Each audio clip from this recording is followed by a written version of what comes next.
Hello everyone, welcome to dynamic study. तो ये आपकी क्लास 11 है, current affairs related to people development and environment की। एंड आज हम डिस्कस करने वाले हैं एक नया टॉपिक जो कि है आपका national programme for organic production. तो national programme for organic production एक प्रोग्राम है जो कि बनाया गया है ministry of industries and commerce के थ्रू।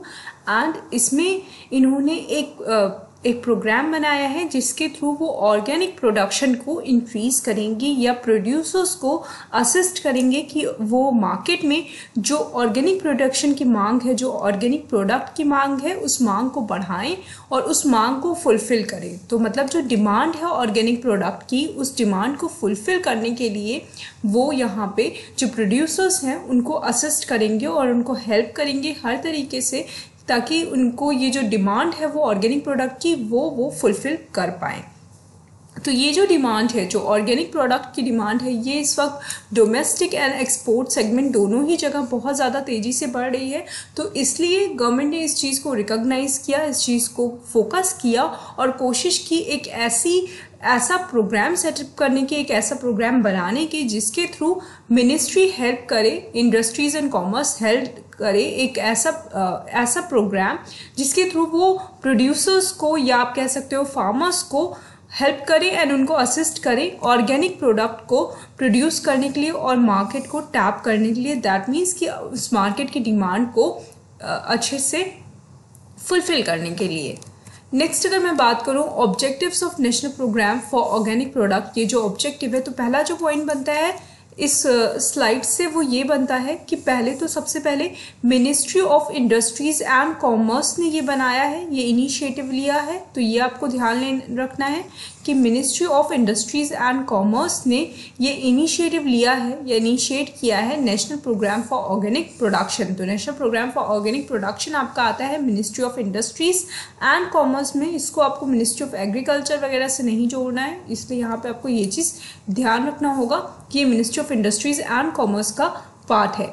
नेक्स्ट अगर मैं ऑब्जेक्टिव्स की बात करूँ national programme for organic production की, तो जो मिनिस्ट्री ऑफ इंडस्ट्रीज़ है या कॉमर्स है, ये इसको इम्प्लीमेंट कर रही है कौन से ईयर से? NPOP को इम्प्लीमेंट कर रही है 2001 से। और इसका जो ऑब्जेक्टिव है वो है आपका to produce the means of evaluation of certification program for organic agriculture and products as per the approved criteria. तो पहला जो है इनका ऑब्जेक्टिव वो ये है कि इवैल्यूएट करना, ऐसे सर्टिफिकेट्स बनाना जिसके थ्रू हम ये फुलफिल कर पाएँ या ये जान पाएँ कि ये जो प्रोडक्ट हैं ये as per the approved criteria हैं, जो हमने क्राइटेरिया इस्टेब्लिश कर रखा है ऑर्गेनिक प्रोडक्ट का, ये उनके अकॉर्डिंग ही बनाए गए हैं और उनके बेसिस पे ही हम इनको मतलब सर्टिफिकेट प्रोवाइड कर रहे हैं। तो सबसे पहले तो ये सर्टिफिकेट प्रोवाइड करती हैं जो कि जिस सर्टिफिकेट के थ्रू हमें ये पता चलता है कि ये जो प्रोडक्ट है या ये जो सर्विसेज हम पा रहे हैं या ये जो प्रोडक्ट हमें मिल रहे हैं ये एज पर द ऑर्गेनिक जो हमारा क्राइटेरिया है उसको फुलफिल करते हैं।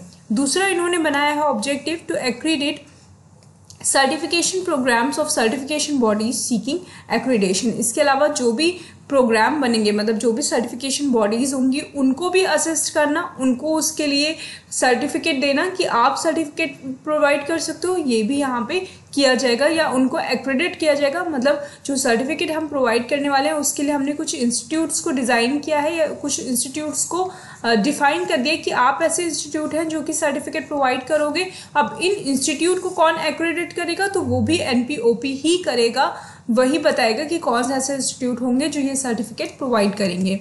नेक्स्ट है आपका to facilitate the certification of organic product in conformity with the prescribed standards. अब इसके अलावा इन्होंने ये भी एक सर्टिफिकेट ये प्रोवाइड करेंगे कि जो हमारे स्टैंडर्ड है ऑर्गेनिक प्रोडक्ट का, मतलब किस प्रोडक्ट को हम ऑर्गेनिक बोल सकते हैं, ये सर्टिफिकेट भी ये प्रोवाइड करेंगे।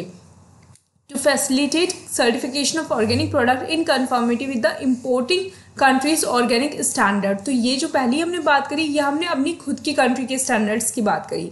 अब अलग अलग पूरे मतलब वर्ल्ड में जितनी भी कंट्रीज हैं उनके खुद के अलग अलग नॉर्म्स होते हैं, उनके खुद के रूल्स होते हैं, तो हमें उनके रूल्स को भी फुलफिल करना पड़ेगा। अगर आप फॉरेन में एक्सपोर्ट कर रहे हो तो उनके जो नॉर्म्स होंगे उनके हिसाब से ही आपको एक्सपोर्ट करना होगा। तो वहाँ पे अब हम यहाँ पे इस तरह भी सर्टिफिकेट प्रोवाइड करेंगे इस जो आपका प्रोग्राम है इसके थ्रू कि हाँ आपके जो प्रोडक्ट है वो इस कंट्री के जो ऑर्गेनिक की रिक्वायरमेंट है उसको फुलफिल करते हो और आप इस कंट्री में आप प्रोड्यूस कर सकते हो या इस कंट्री को इम्पोर्ट आप कर सकते हो as per equivalent agreement between the two countries और as per importing countries requirement. तो जो भी आपको इम्पोर्टिंग कंट्रीज की रिक्वायरमेंट होगी, मतलब जहाँ पे आप एक्सपोर्ट कर रहे हो प्रोडक्ट को, उस कंट्री की रिक्वायरमेंट क्या है, ठीक है, उनकी इम्पोर्टिंग रिक्वायरमेंट क्या है। तो इम्पोर्टिंग रिक्वायरमेंट हम क्यों यहाँ पे बोल रहे हैं? इम्पोर्टिंग रिक्वायरमेंट का मतलब है कि जिस कंट्री की हम बात कर रहे हैं, हम फॉरेन कंट्री की बात कर रहे हैं और उनकी इम्पोर्टिंग रिक्वायरमेंट की हम बात कर रहे हैं। तो और यहाँ पे हम क्या कर रहे हैं, हम यहाँ पे बोल रहे हैं कि आपको ये सर्टिफिकेट दिया जाएगा सो दैट आप एक्सपोर्ट कर पाओ प्रोडक्ट को बाहर कंट्रीज में और वहाँ पे जो वो लोग हैं वो इम्पोर्ट कर पाएँ आपकी कंट्रीज से। उनकी रिक्वायरमेंट को हम फुलफिल करेंगे, जो उनकी इम्पोर्टिंग रिक्वायरमेंट होगी उसको हम फुलफिल करेंगे और उसके साथ साथ हम एग्रीमेंट बनाएंगे कि हम दोनों ही कंट्रीज के बीच में जो इक्विवेलेंट होगा उसके बेसिस पे है हमारे एग्रीमेंट जो होंगे वो फॉर्म्ड होंगे। मतलब हम एक ऐसा बेस तलाशेंगे कि दोनों ही कंट्रीज आपस में एक बैलेंस पे आ पाए, एक इक्विवेलेंसी पे आ पाए। To encourage the development of organic farming and organic processing. इसके अलावा जो ये प्रोग्राम है इसके through organic farming and organic processing जो है आपकी, इसको भी एनकरेज किया जाएगा, इसके डेवलपमेंट की भी बात की जाएगी। The agriculture and processed food product export development authority, जिसका फुल फॉर्म है आपका, मतलब ये APEDA बोला जाता है इसको।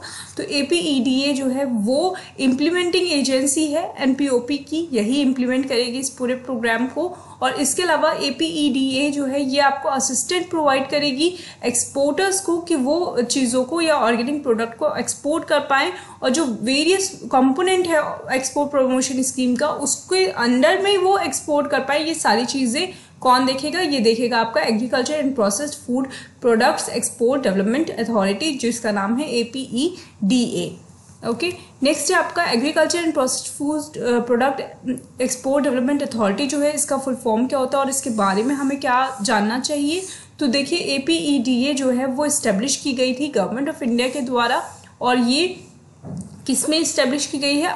एग्रीकल्चर एंड प्रोसेस्ड फूड को रिप्लेस करके इसको इस्टेब्लिश किया गया है। मतलब पहले जो ये एजेंसी थी उसका नाम था agriculture and processed food product export development authority और इसके थ्रू ही इसको, इस एक्ट के थ्रू ही इसको पास किया गया है। ओके, पहले सिर्फ हम प्रोसेस्ड फूड की बात करते थे, अब हम एग्रीकल्चर एंड प्रोसेस्ड फूड दोनों की यहाँ पे बात कर रहे हैं और यहाँ पे इसको पास किया गया है दिसंबर 1985 में। मतलब ये आपका एक्ट है और इसने किसको मतलब रिप्लेस किया है? इसने रिप्लेस किया है processed food export promotion council, जिसका नाम था PFEPC। तो आपको दो चीज़ें यहाँ पे याद कर रखनी है। पहले तो agriculture and processed food product export development authority, that is APEDA, is formed under agriculture and processed food product export development authority act. Okay, इस एक्ट के अंदर इसको फॉर्म किया गया है। कब फॉर्म किया गया है? 1985 में। किसने इसको, मतलब इसने किसको रिप्लेस किया है? इसने रिप्लेस किया है processed food export promotion council, that is PFEPC। Okay, तो ये जो तीनों चीज़ें हैं ये आपको याद होनी चाहिए। एक्ट आपको याद होना चाहिए, जो फॉर्मर आपकी जो एजेंसी थी वो आपको याद होनी चाहिए और अभी जो बनी है उसको रिप्लेस करके वो आपको याद होनी चाहिए। APEDA is mandated with the responsibility of promotion and development of export of agriculture and its allied product। तो इनका जो रिस्पॉन्सिबिलिटी है वो क्या है? APEDA की रिस्पॉन्सिबिलिटी ये है कि ये फोकस करें प्रमोशन में एंड डेवलपमेंट में एग्रीकल्चर और उसके जो बाकी के प्रोडक्ट हैं, जो अलाइड प्रोडक्ट हैं एग्रीकल्चर के, उनके एक्सपोर्ट में ये फोकस करें। तो जो APEDA है वो एक्सपोर्ट पे फोकस करती है, एग्रीकल्चर प्रोडक्ट के उनके प्रमोशन पे फोकस करती है एंड उनके डेवलपमेंट पे फोकस करती है। So that's it. I hope आपको टॉपिक समझ में आ गया होगा। Keep on watching and keep on learning.